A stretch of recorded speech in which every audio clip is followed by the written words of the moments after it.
A quick break, and then Obama reportedly pulling all the strings from 4 years of the Biden-Harris administration to the meteoric rise of Kamala.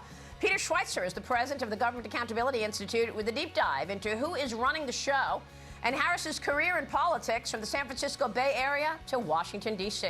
He's next. Stay with us. Welcome back. The political rise of Kamala Harris within the Democrat Party will be on full display at next month's DNC convention in Chicago, when she is expected to receive the official nomination. Just 20 years ago, Kamala became district attorney in San Francisco after defeating her former boss, Terrence Hallinan, in a runoff with the backing of former San Francisco mayor and Assembly Speaker Willie Brown. From there, she became California Attorney General, U.S. Senator, and finally Vice President of the United States. Joining me now with more on the political rise of Harris is the president of the Government Accountability Institute, Peter Schweitzer. Peter, good to see you. Thank you so much for being here. What's your take on Kamala's rise throughout the party, and what can you tell us about Obama and his influence here? Yeah, great question, Maria. Look, Barack Obama and Kamala Harris have known each other before he was a U.S. Senator and before she was actually the district attorney in San Francisco. So there's a long history there. And if you look at Kamala Harris's rise in politics, there are a couple of things that stick out. One is the fact that she is loyal to those who put her there. And number two, she's prepared to do the bidding of the money people that put her there. When she was San Francisco district attorney in 2003, she ran against Terrence Hallinan. Terrence Hallinan was a progressive. The problem for Willie Brown is he was investigating Willie Brown's friends on fraud and a series of other charges. Willie Brown didn't like that, so he put his political machine and his money behind Kamala Harris. Kamala Harris won that race because of Willie Brown's help. And what did Kamala Harris do when she became district attorney? She dropped all those cases, those criminal cases, against Willie Brown's political allies. So, you know, this is a lesson that she knows how to wield power. By the way, she was campaigning for Barack Obama in 2003 before he was in the U.S. Senate.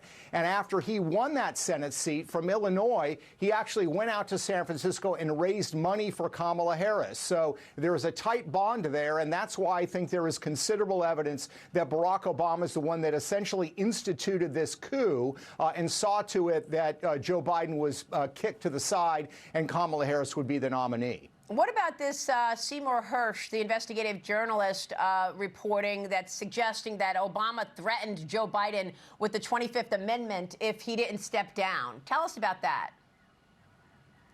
Yeah, so I think you have to understand about Barack Obama. This is the way that he operates. You know, he's a very smooth politician, but go back and look at State Senator Alice Palmer. She was the one in Chicago that was Barack Obama's mentor. She's the one that introduced him to Bill Ayers, to all the big money people in Chicago. What did Barack Obama do? In 1996, he got her kicked off the ballot because he wanted her Senate seat, and he took her Senate seat. Wow. So when you look at the current context today, what you see is a couple of things. The money, the big money in the Democratic Party. Who is the chairman of Joe Biden's finance committee for his campaign?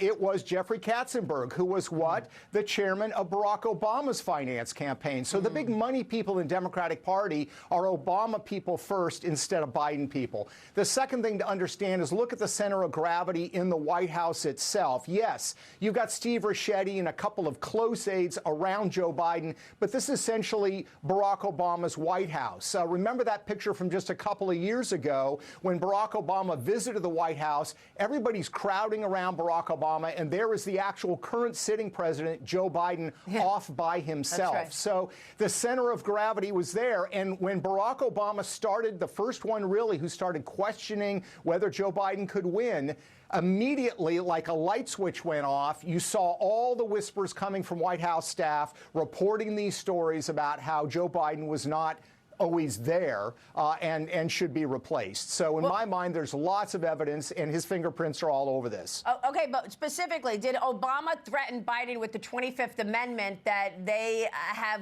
gotten the okay from the cabinet that they will push it forward if he doesn't step down? Did they threaten Biden to say, you better get out, otherwise we're doing it this way? Yeah, that's what Seymour Hersh is certainly reporting. I don't have that same evidence, but it would certainly fit the pattern for Barack Obama.